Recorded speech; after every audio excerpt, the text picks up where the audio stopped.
Muito bom. Ô, Paulo, pensando aqui, queria que você trouxesse um pouco o contexto da MV, assim, eu acho que para quem está dentro do setor já está muito claro o que é a MV, mas eu acho que vale a pena trazer essa introdução para a audiência, assim, a gente normalmente associa muito a prontuário eletrônico, mas você está trazendo aqui que é todo um ecossistema de inteligência, né?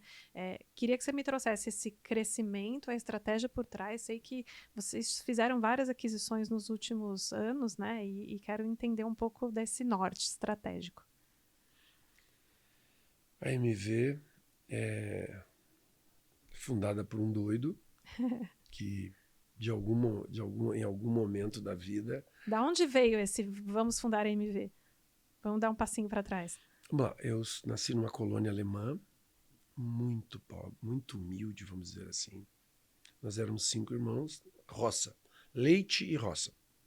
Eu era leiteiro, fui engraxate, jornaleiro, e o meu pai alemão, tem descendente de alemão também? Não, italiano. Italiano. Uhum. E os alemães, os europeus sempre são muito estudiosos, né? E o meu pai dizia que a única forma de alguém sair dali era estudando muito. Mandou uma irmã minha estudar em Uberaba, a outra em Porto Alegre, e eu ali, o meu filho mais novo, e aí é um holocausto, com 13 anos, meu pai vai embora. Aí aquilo ali foi, meu Deus, e agora?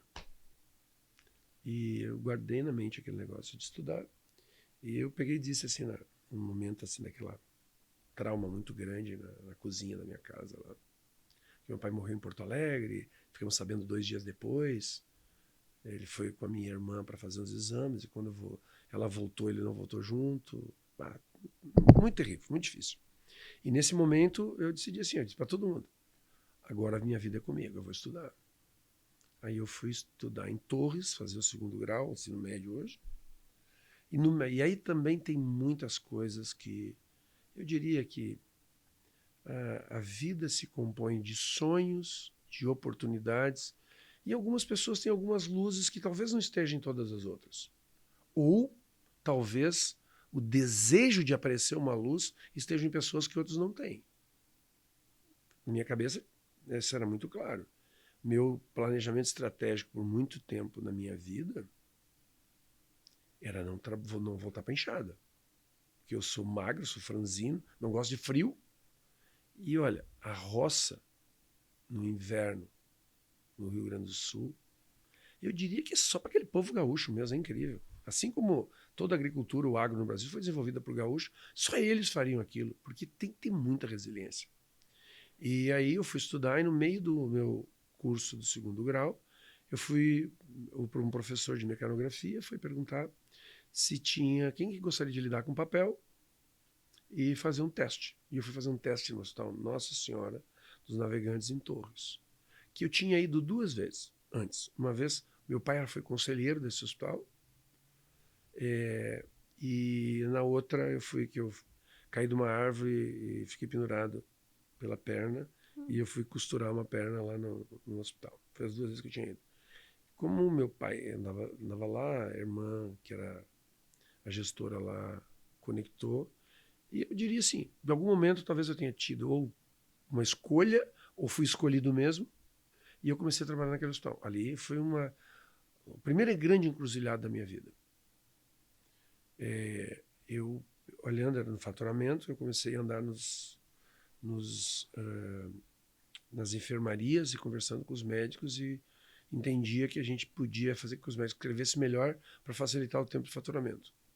Olha, em 1 ano e meio, talvez 70% das pessoas que trabalhavam não foram mais necessárias porque a gente conseguiu não é automatizar, a gente melhorou o processo para que aquilo acontecia. Era tudo em máquina de datilografar na época, tudo que se cobrava e tudo. Aí eu fui estudar em Porto Alegre. Aí também fui trabalhar num hospital. Consegui um emprego no ex-chefe de faturamento daquele hospital. Fui trabalhar em Porto Alegre, me arrumou um emprego. E eu fiz a revolução nesse hospital. Um outro me pediu para me assumir o faturamento no outro hospital. E eu já fazia faturamento de médicos dentro desse hospital. E eu não topei. 3 ou 4 meses depois nós conseguimos, o hospital não melhorou o outro, e eu consegui um contrato de terceirização do faturamento, ganhando na época 3% do faturamento daquele hospital. Ali foi a primeira empresa que chamava CRM, em 82, que a gente criou. E aí dali para frente, a gente cresceu bastante naquela década ali, mas os meus sócios, eu tinha 2 sócios, 3 sócios, eles achavam que o faturamento era tudo, e eu achava que o faturamento ia acabar.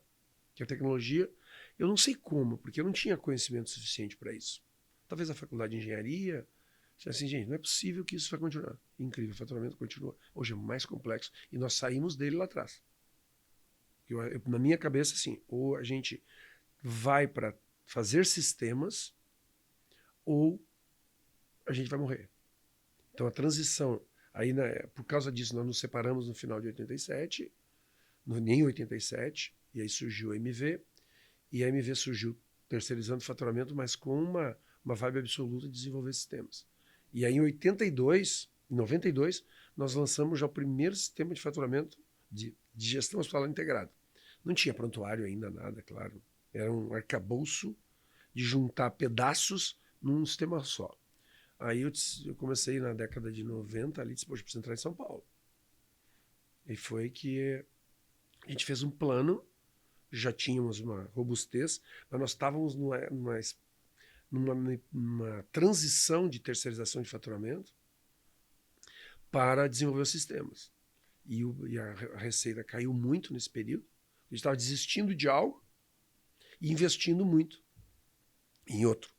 Então aí nós criamos um sistema chamado MV2000, que tinha como objetivo entrar em São Paulo. Esse lugarzinho aqui que hoje é algo como 54% da MV. E aquilo ali foi, eu diria que tudo se materializou, eu coloco assim, por quê? Os porquês, de onde isso aconteceu. Eu conheci em 88 uma senhora, por acaso, muito por acaso, chamada Irmã Dulce Lopes Pontes. E eu acabei construindo uma afinidade no finzinho da vida dela, convivi com ela de 3 para 4 anos, ela morreu em 92, foi no final de 88. E eu posso dizer assim, pode ser nostalgia, pode ser o que quiser. Se eu tenho um problema, uma luz se abre. Na minha cabeça, Santa Dulce. E ali eu ajudei a credenciar o hospital dela no INAMPS. Sei lá, me parece que aquilo ali me potencializou como ser humano de conseguir, não tem nada a ver uma coisa com outra, mas talvez permitiu que meus sonhos se impulsionassem. Aí na época a gente comprou inclusive um hospital, lá em Recife, que era para aprender a fazer sistemas para os hospitais de São Paulo. Quando o sistema começou a ficar pronto, o nosso hospital era muito pobre, e tu vê, esse hospital muito pobre me deu a minha entrada no sistema filantrópico, que eu cedi incomodato para uma instituição filantrópica, para abrir um hospital filantrópico naquele lugar, não servia mais para me ver, eu podia vender, eu podia fazer o que quisesse, e eu achei que aquilo ali, assim, ali foi com certeza um insight de Irmã Dulce. Irmã Dulce faz, por que a gente não pode fazer? Não me fazia falta. Hoje a gente patrocina o cuidar da saúde no município de 640 mil habitantes, Jaboatão. E eu diria o seguinte, quem vence na vida, dê um pedaço, entregue um pedaço. Traga junto consigo aqueles que mais precisam. Não é utopia, não. Tenho várias associações, várias coisas. E a gente fez e entrou, porque na época a gente colocou o sistema novo no hospital de Irmã Dulce, lá, né? E o outro foi o hospital da Unimed João Pessoa. E lembro de ter dormido várias e várias noites. A Unimed abriu um hospital lá naquela época. Várias e várias noites para tentar fazer funcionar um sistema que estava começando e que não funcionava.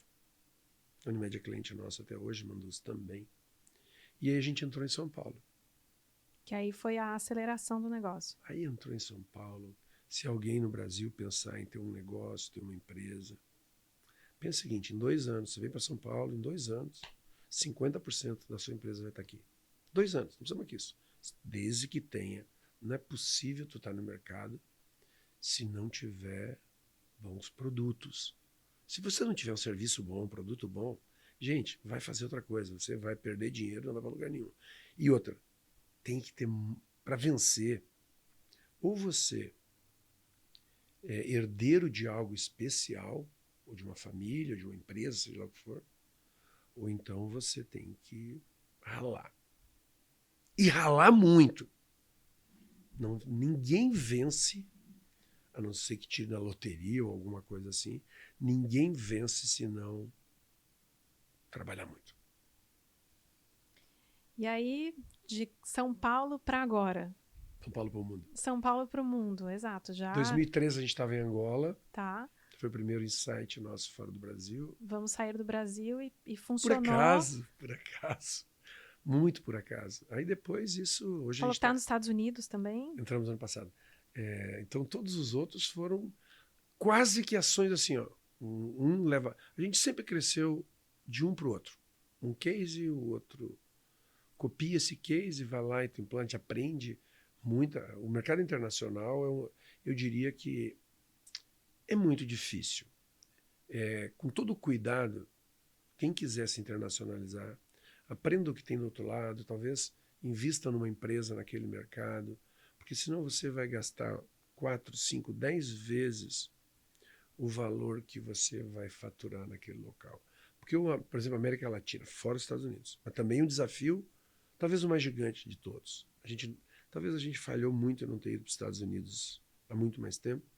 E também se a gente tivesse independizado o nosso prontuário eletrônico há 10 anos atrás, 20 anos atrás, ele já era independente, mas coligado. Se ele fosse livre, nós poderíamos ter montado um ecossistema como nós montamos no final da década de 2010, 2018, por aí, 17.